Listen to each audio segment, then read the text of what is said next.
In the annals of hypothetical combat, few matchups ignite the imagination quite like this one. On one side, a force of nature amplified by celestial events, the raw, unbridled power of Sozin's Comet, empowering Fire Lord Ozai to unimaginable levels of firebending, coupled with the serene yet devastating might of a full moon boost, elevating a master waterbender like Katara to control the very tides of battle. On the other, the collective might and strategic genius forged in the crucible of the Fourth Great Ninja War. Representing this formidable army, two legends stand ready: Naruto Uzumaki, wielding the power of the Nine Tails and Sage Mode, a beacon of hope and destructive force, and Sasuke Uchiha, master of the Sharingan and Rinnegan, a prodigy of lightning and ocular prowess. This isn't just a clash of individuals. It's a collision of universes, a test of elemental mastery against chakra-infused ninjutsu. Who would emerge victorious in a battle of such monumental scale? Let's delve into the intricate details of this epic confrontation. The stage is set, a desolate, rocky landscape,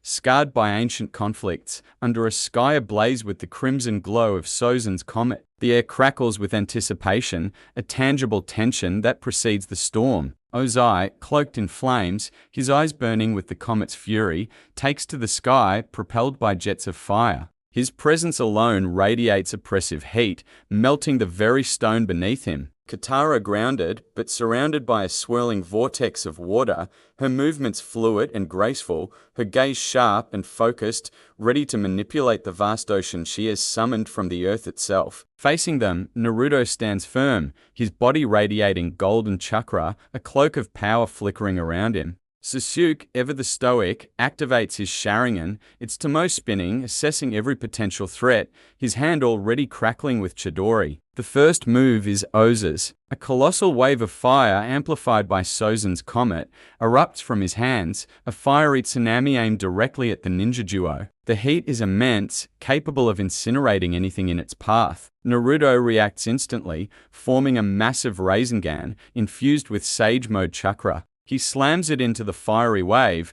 creating a volatile explosion that momentarily pushes back Oza's assault, but the sheer force of the comet-enhanced fire is overwhelming. Simultaneously, Sasuke unleashes his Susanoo, a spectral, chakra-based warrior forming around him and Naruto. The Susanoo's arm, wielding a chakra blade, slices through the remaining flames, creating an opening. Katara, seeing her allies' attack countered, retaliates. With a flick of her wrist, the summoned ocean rises, forming colossal water whips that lash out at the Susanoo, attempting to bind and crush it. The full moon's influence makes her waterbending incredibly potent. Sasuke, using his Rinnegan, teleports himself and Naruto just outside the reach of the water whips, reappearing behind Katara. He aims a Chidori directly at her back, a move designed for a swift, decisive strike. But Katara is no ordinary waterbender. Sensing the shift in air pressure, she instinctively creates a water shield, deflecting the Chidori, though the impact sends shockwaves through the ground. The full moon's boost enhances her reflexes. Naruto, not one to be outdone, creates a barrage of shadow clones, each forming a Rasengan. They charge at Ozai, who is still airborne. Ozai, however, is a master of aerial combat. He spins, unleashing a continuous stream of fire, incinerating the clones one by one. His movements are precise, his power absolute under the comet's influence. He laughs, a chilling sound that echoes across the battlefield. While Ozai is occupied, Sasuke activates Amaterasu, black flames erupting from his Sharingan, targeting Ozai. These inextinguishable flames are a grave threat, even to a firebender of Oza's caliber. Ozai, surprised by the sudden appearance of the black flames, uses his firebending to create a powerful updraft, propelling himself higher. Narrowly avoiding the Amaterasu, he realizes these opponents are far more dangerous than any he has faced. Katara, seeing Sasuke's attack, uses the opportunity to launch a massive water tendril, attempting to ensnare Ozai. The tendril, empowered by the full moon, moves with incredible speed and force. Ozai, still airborne, unleashes a concentrated blast of lightning, aiming for the water tendril. The lightning, amplified by Sozin's comet, is devastating,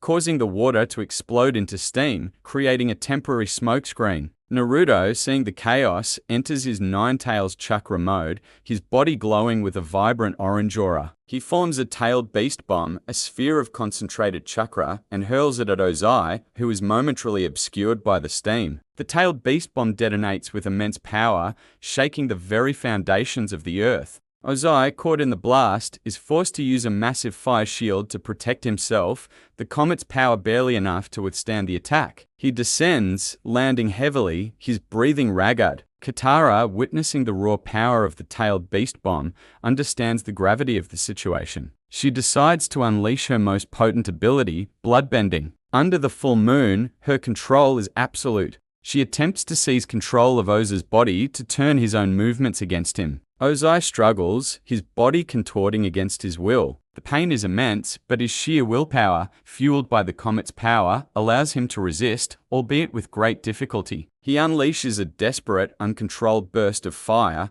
forcing Katara to break her concentration. Sasuke, seeing Katara's bloodbending attempt, realizes the threat she poses. He uses his Rinnegan to create a Chibaku Tensei, a gravitational pull that begins to rip the earth apart, forming a massive sphere around Katara, attempting to imprison her. Katara, trapped, uses her waterbending to create a powerful current within the nascent sphere, attempting to break free. The full moon's boost allows her to manipulate the water with incredible force, pushing against the gravitational pull. Naruto, seeing Ozai weakened, charges with a super-tailed beast Raisin's Hurricane, a massive, spinning vortex of chakra, aimed directly at the Fire Lord. This attack is capable of atomizing its target. Ozai, seeing the incoming attack, knows this is his final stand. He gathers all his remaining power, channeling the comet's energy into one ultimate, devastating fire blast, a torrent of blue flames that clashes head-on with Naruto's Raisin's Hurricane. The resulting explosion is cataclysmic, a blinding flash of light and a shockwave that obliterates the surrounding landscape. The sky itself seems to tear apart. When the dust settles, both Naruto and Ozai are heavily injured, their powers depleted. Naruto, though battered, stands, his chakra cloak flickering. Ozai lies defeated, the comet's power fading from his eyes. Meanwhile, Katara, with a final surge of full moon power, manages to break free from the Chibaku Tensei, but she is exhausted. Sasuke, though also drained from using his most powerful techniques, stands ready, his Sharingan still active, observing the aftermath. The battle is over. The fourth great ninja war army, represented by Naruto and Sasuke, has emerged victorious, but not without immense struggle and sacrifice. The raw power of Sozin's comet and the full moon boost proved to be a formidable challenge. This hypothetical clash highlights the incredible power scaling and unique abilities present in both universes. While elemental bending offers unparalleled control over nature, the versatility, strategic depth, and sheer destructive force of chakra-based techniques ultimately tipped the scales. What do you think? Did the right side win? Let us know your thoughts in the comments below.